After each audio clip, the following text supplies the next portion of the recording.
दोस्तों ये जो आप देख पा रहे हैं ये हीरो एचएफ डीलक्स बाइक की क्रैंकशाफ्ट है। क्रैंकशाफ्ट की रोड कटे होने के कारण क्रैंक टन का साउंड करने लगती है।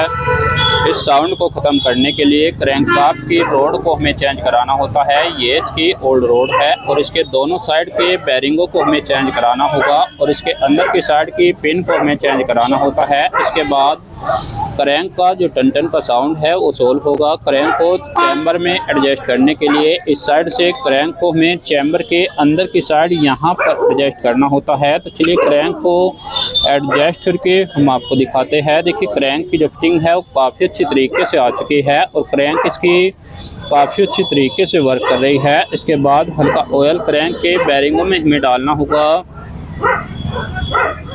ये देखिए दोस्तों ऑयल काफ़ी अच्छी तरीके से डल चुका है और क्रैंक इसकी काफ़ी अच्छी तरीके से वर्क कर रही है। उसके बाद इसके ऊपर की साइड इसकी पैकिंग को हमें एडजस्ट करना होगा। पैकिंग को एडजस्ट करने के लिए ये इसके ऊपर की साइड का चैम्बर दिया गया है। इस चैम्बर को हमें यहाँ पर एडजस्ट करना होता है। चैम्बर को एडजस्ट करने के लिए ये वाला हिस्सा हमें इस रोड के अंदर की साइड एडजस्ट करना होगा। ये इसके किकशाफ्ट की रोड दी गई है। तो चलिए पैकिंग को एडजस्ट करके हम आपको दिखाते हैं।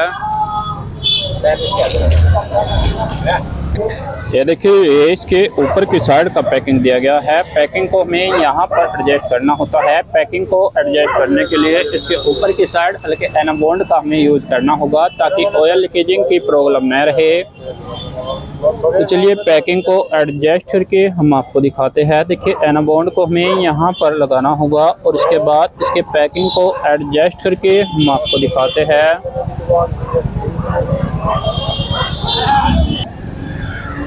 ये देखिए काफ़ी अच्छी तरीके से एनाबॉन्ड को हमें लगाना होगा और इसके बाद इसके पैकिंग को एडजस्ट करके हम आपको दिखाते हैं।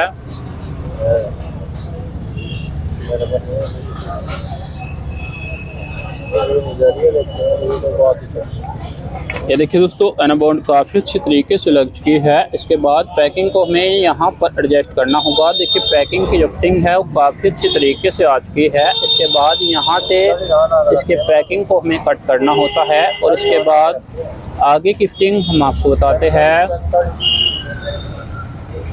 ये देखिए एनाबॉन्ड काफ़ी अच्छी तरीके से लग चुकी है। इसके बाद पैकिंग के ऊपर की साइड हल्के एनाबॉन्ड को हमें लगाना होगा ताकि ऑयल लीकेजिंग की प्रॉब्लम न रहे। तो चलिए एनाबॉन्ड को लगाने का तरीका हम आपको बताते हैं।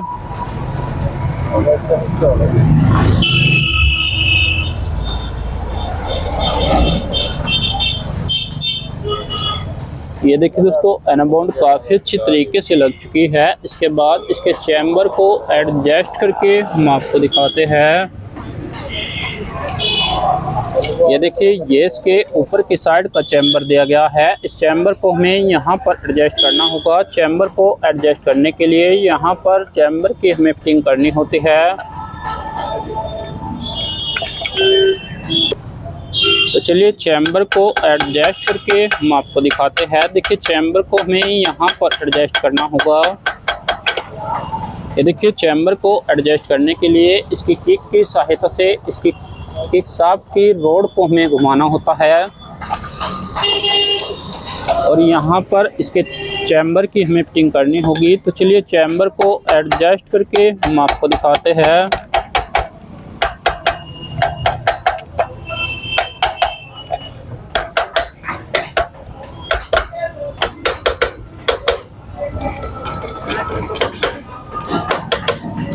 ये देखिए दोस्तों चैम्बर की जो फिटिंग है वो काफ़ी अच्छी तरीके से आ चुकी है और जो क्रैंकशाफ्ट की फिटिंग है वो काफ़ी अच्छी तरीके से आ चुकी है और क्रैंक इसकी काफ़ी अच्छी तरीके से वर्क कर रही है। इसके बाद इसके बोल्टों को हमें एडजस्ट करना होगा। ये इसके दूसरी साइड का हिस्सा दिया गया है। इस साइड इसके बोल्टों को हमें लगाना होता है। तो चलिए बोल्टों को एडजस्ट करके हम आपको दिखाते हैं। देखिए 8 नंबर के बोल्टों को हमें यहाँ पर लगाना होगा और 8 नंबर की टी हैंडल की सहायता से काफ़ी अच्छी तरीके से बोल्टों की हमें फिटिंग करनी होती है। तो चलिए बोल्टों को एडजस्ट करके हम आपको दिखाते हैं। देखिए सभी बोल्टों को हमें यहाँ पर एडजस्ट करना होता है और इसके बाद 8 नंबर की टी हैंडल की सहायता से इसके बोल्टों को हमें एडजस्ट करना होगा। ये इसके गियरों के सिलेक्टर का बोल्ट दिया गया है। गियर सिलेक्टर बोल्ट को हमें यहाँ पर एडजस्ट करना होगा और इसके बाद आगे की फिटिंग हम आपको बताते हैं।